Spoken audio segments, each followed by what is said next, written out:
স্বপ্ন দেখছো?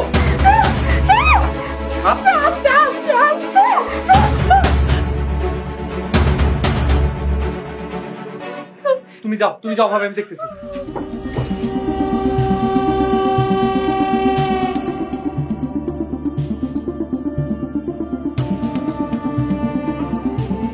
ভাই এটা কি দেয়ালে পুরাই আগুন।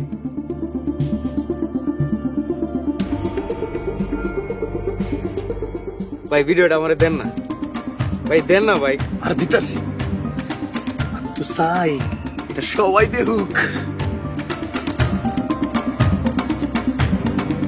আইছে ভাই, পাইছোস?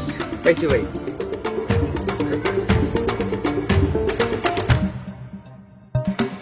ওই হাফিজ, আরে কি জিনিস দেখা তোরা এত আনন্দ ফুর্তি করতেছস? ওই আমার তো আবার ওইসব ওই নাটক সিনেমা তখন ওই টিপাই না মোবাইল নাই, এই লাগে আমি কিচ্ছু দেখতে পারি না।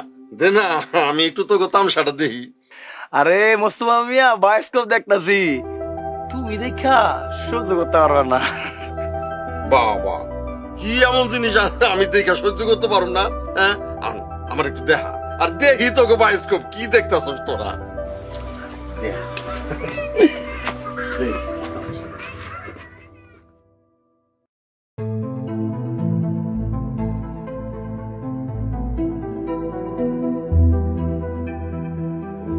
ওয়াল্লাহ এইসব আমি কি দেখলাম? হ্যাঁ এইটা কি হাফিজ, এটা কি দেখলাম আমি? ও জান ওরা কি দেয় আমি দেখবো। আরে মোস্তফা তোরা কি দেখ আমার তারা একটু দেখবো, আরে দেখতে দে। এইটা নয়নতারার দেখার দরকার নাই, এই খুব খারাপ জিনিস, এটা দেখুন যাবো না। তারা দেখবো তাড়াতাড়ি দে, নাইলে তোরা বাড়ি দিয়া কিন্তু মাথাটা ঝুনা নারকেলের মতো দুরা ভাগ করলাম। আরে দেন না, পাগলের দেশে দরকার আছে, বুঝেন না?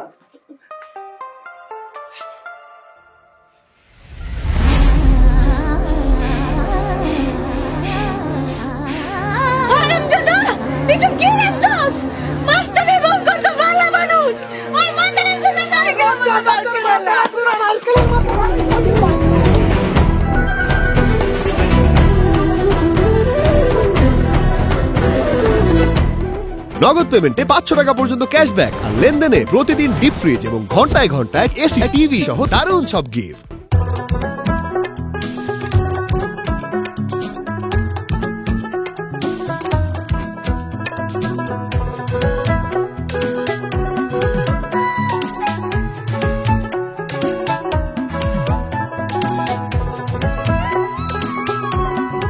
আপনি আবার আমার চোখের সামনে আইছেন?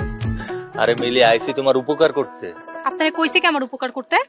মিলি আমি সামনে গেলাম, এখানে জানোয়ারের গন্ধে আমার বমি আইতাস। আরে খারাও একটা বায়োস্কোপ দেখা যাও। তোমরা তো কাউ কি গ্রামে সবচেয়ে খারাপ মানুষ আমি, কিন্তু আসলে এই গ্রামে আমার থেকেও খারাপ মানুষ আছে। আপনি যদি এখন আমার চোখের সামনেতে না যান না, বায়োস্কোপ কি জিনিস আপনারা দেখাই দিব। এই ভিডিওটা দেখার পর তোমার যা ইচ্ছা তুমি তাই কইরো, যা মন চাই তাই কইরো। তুমি যদি না চাও আমি কখনো আর তোমার সামনে আমো না। একটু খালি একবার দেখা যাও। দেখি আপনি কি বায়োস্কোপ দেখাইবেন। দেখো খালি জিনিস।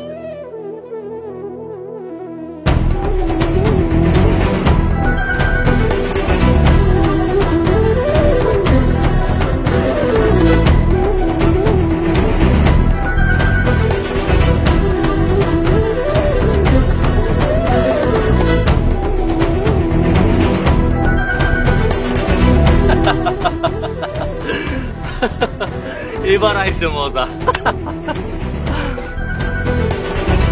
রিয়াজ, রিয়াজ তুই কি করে? কি রে তুই? আর একটা ঝামেলা হয়ে গেছে। কি হইছে? নিবার কিছু হইছে? আর ওইসব কিছু না, তো তোরা যে কিভাবে কই। কি হয়েছে? এত লজ্জা পাচ্ছ কেন তোর বন্ধুর কাছে? মেম্বারের মেয়ের খবর দিতে আসো বুঝি? না না ভাবি, ওইসব কিছু না আসলে। আরে দূর বেটা, কি হইছে কত এত বংচং না কইরা?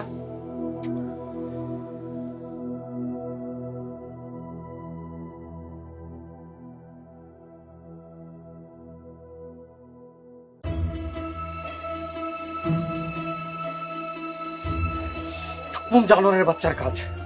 এরা কি দিন দিন পশু হয়ে যাইতেছে? আমিও তো কিছু বুঝতেছি না, কিন্তু এটা হইলো কেমনে? কি হয়েছে রিয়াদ? না ভাবে তেমন কিছু না। তেমন কিছু না মানে? দেখি তো, দেখাও দেখাও।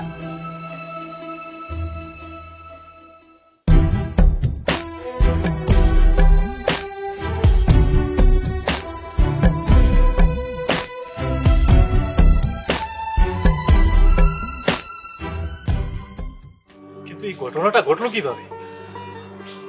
গত রাতে ভাবির চিৎকার শুনে যায় রুমে, দেখি সাপ। এরপর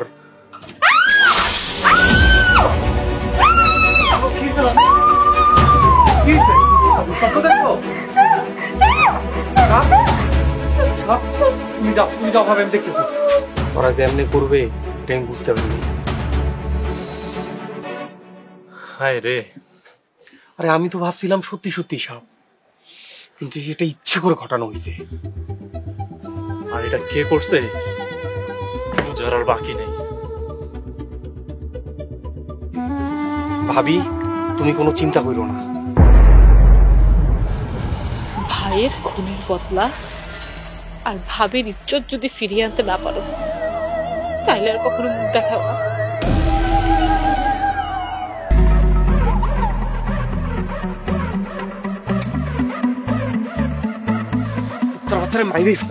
রিয়াদ, মাথাটা ঠান্ডা কর। মাথা ঠান্ডা করবো? তুই বুঝতাছস না কিছু? ভাবির কথা শুনস নাই? আরে সবই ঠিক আছে, তুই মাথা ঠান্ডা কর। মাথা ঠান্ডা করার যা করার করতে হইব। আর কোনো ঠান্ডা না, এবার যা হইব সব গরম গরম রক্তের খেলা হইব এবার। আরে আগে তো বুঝতে হইব ঘটনাটা কই থেকে কই হয়েছে। তুই এখনো বুঝোস নাই কারা করছে? তুই আর আমি যেমনটা বুঝতেছি তেমনি গ্রামের সবাই এটাই বুঝতেছে, কিন্তু প্রমাণ নিয়ে তো ধরতে হবে। আর দেখোস না শালার কেমন কথায় কথায় মানুষ খুন করে ফেলাইতেছে। ও খুনাখুনি আমি আর সহ্য করতে পারতেছি না। ভাবির কাছে মিলির কাছে আমি কেমনে মুখ দেখামু? আচ্ছা শোন, এই ভিডিওটা সারা হয়েছে দক্ষিণ পাড়ার নাসিমের ফোন থেকে। আগে ওরে খুঁজে বার করি, ওরে ধরতে হইব। চল দেখি। চল।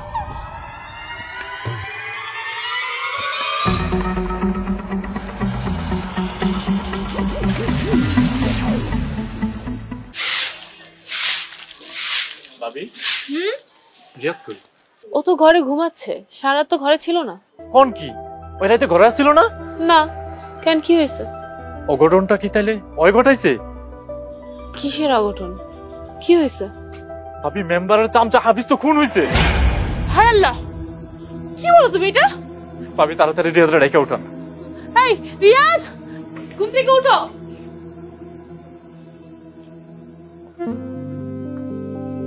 কিরে, কি হইছে?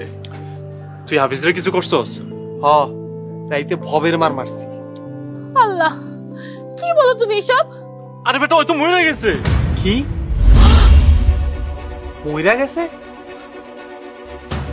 ভালো হইছে। তোর কি মাথা খারাপ হইছে?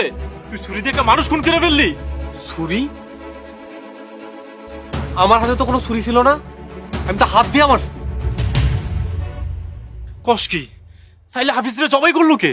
চল তো দেখি। চল। এই দাঁড়াও, কোথায় যাও তোমরা? তোমাদের মাথা কি আসলেই খারাপ হয়ে গেছে? কেন? তোমার বুঝতে পারতেছো না, হাফিজকে খুন করা হয়েছে। এটা এটা অনেক বড় একটা ষড়যন্ত্র। ভাবি ঠিক কইতেছে। তাইলে এখন কি করবো? ফারুক, তুমি তুমি রিয়াদকে নিয়ে গ্রামের বাইরে চলে যাও। একমাত্র গ্রামের বাইরে গেলে আপাতত সমস্যার সমাধান হতে পারে। আমার সাথে যোগাযোগ ছাড়া রিয়াদ যাতে কোনোভাবে গ্রামে না ঢুকে। না ভাবি, তোমাকে একা রেখে আমি কোথাও যাবো না। রিয়াদ, এখন কোনো কথা বলার সময় নেই। ফারুক, তুমি ওকে নিয়ে যাও তাড়াতাড়ি। ঠিক আছে, চল। না, আমি যাবো না। আরে চল। আমি যাবো না। তোমরা নিজেদের খেয়াল রেখো।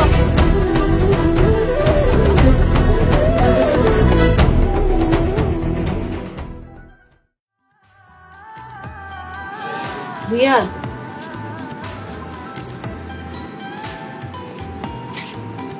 জি ভাবি।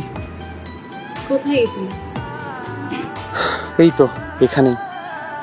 মিলির সাথে দেখা করতে গিয়েছিলে, তাই না? তুমি হয়তোবা তোমার ভাইয়ের কথা ভুলে তোমার ভালোবাসার মানুষের সাথে দেখা করতে পারো, কিন্তু আমার পক্ষে কখনোই আমার ভালোবাসার মানুষের হত্যাকারীর মেয়েকে মেনে নেওয়া সম্ভব না রিয়াদ। ভাবি, ভাই যেমন আমার বুকের মধ্যে গোপনে আছে, তেমনি আমার ভালোবাসা আমার বুকের মধ্যে গোপনে আছে। দুইজনেরই কবর দিছি, আবার দুইজনেই আমার বুকের মধ্যে জীবিত আছে। কেউ কোনোদিন কিচ্ছু জানবে না, কিচ্ছু না।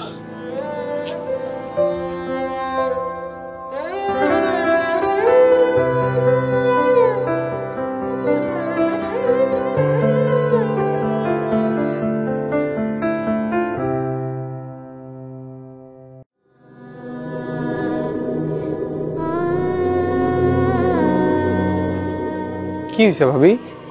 আরে রিয়াদ, না কিছু না। তুমি কোথায় যাচ্ছ? একটু ফারুকের কাছে যাবো। বলছিলাম কি, ঘরে বাজার সদাই কিছুই নেই, এমনকি দুপুরে চালও নেই যে রান্না করব। কও কি? আচ্ছা টাকা দাও, আমি বাজার করে আনবো না। টাকাও তো নেই। আচ্ছা তুমি চিন্তা করো না, আমি দেখতেছি। তুমি কি করে দেখবা? তোমার নিজেরও তো কোনো ইনকাম নেই। একটা না একটা ব্যবস্থা তো করবই, না খায় তো আর থাকবো না। আচ্ছা আমি বলি কি, আমি একবার চাচার বাসায় গিয়ে দেখি, দেখি কোনো টাকা পয়সা আনতে পারি কিনা। একদম না ভাবি, আমি যতদিন বাইচে আছি তোমারে কারো কাছে ছোট হইতে দিব না। কিন্তু তুমি হুট করে কি করবা? তাছাড়া তুমি আর কিছু কইও না ভাবি, আমার উপরে ভরসা রাখো। ভাইয়া নাই বইলা আমি তোমারে কারো কাছে ছোট হইতে দিব না। আচ্ছা ঠিক আছে, দেখো কি করতে পারো। আচ্ছা তুমি থাকো, আমি আইতাছি।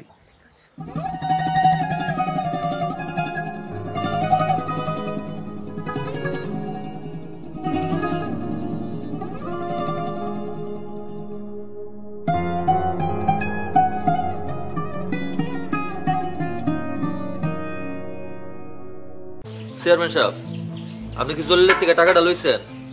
হ্যাঁ, লোক তো পাঠাইছি, এখনো তো আসে নাই। জলিলে কি আপনার টাকা এত সহজে দিব? ওই আইস নয় কাল নয় কই আপনার ঘুরাইতেই আছে। আজকে দেখি, তারপরে কি করা যায়। আমি আপনারে কইছিলাম এই দায়িত্বটা আমারে দেন। আরে বাবা, এরপর থেকে তো তুই সব দায়িত্ব পালন করবি। আসসালামু আলাইকুম স্যার। ওয়ালাইকুম আসসালাম। তা বসো।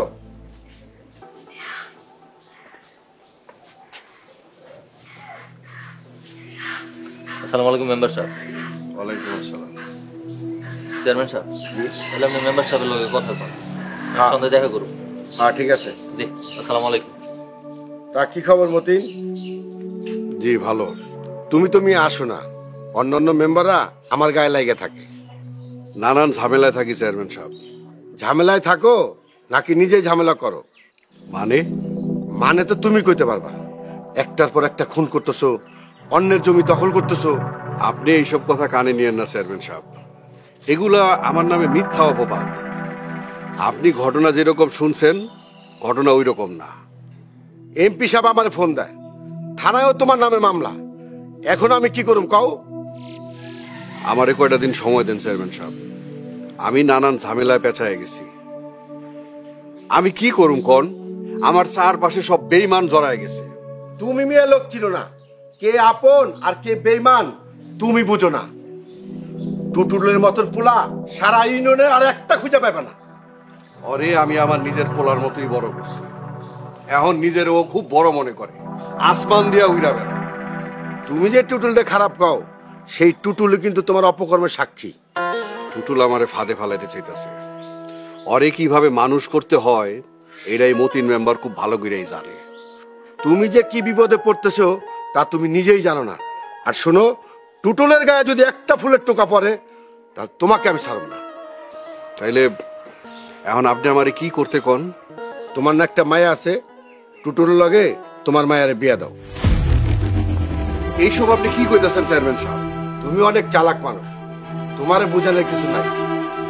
তো একটা কথা মাথায় রেখো, তোমার সব অপকর্মের সাক্ষী একমাত্র টুটুল। বুঝতে পারছি। আসসালামু আলাইকুম চেয়ারম্যান সাহেব। ওয়ালাইকুম আসসালাম।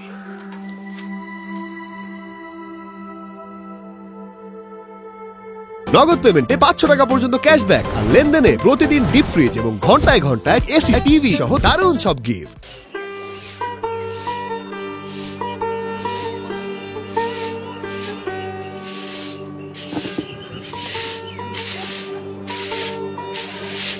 কেমন আছো ভাইয়া? মায়াপুর,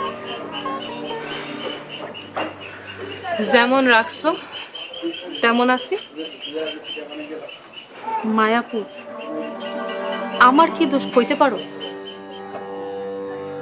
তুমি কইতে পারো আমার কি দোষ?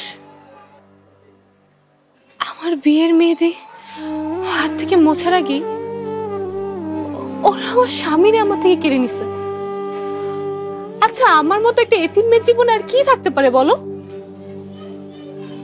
তোমার যন্ত্রণা ভুলার মতো সান্ত্বনা দেওয়ার ভাষা আমার নাই, কিন্তু হ্যাঁ না, আমার কি দোষ? তোমার কোনো দোষ নেই, সব দোষ তো তোমার বাপের। তোমার বাপ আমাকে বিধবা বানাইছে। এটা তোমার ভুল ধারণা। আমার বাবা রাতুল স্যারের খুন করছে, তার প্রমাণ কিন্তু এখনো হয় নাই। আর তাছাড়া আমার বাবা তোমার নিজের মেয়ের মতো ভাবে। তাই নিজের মেয়ের মতো দেখে?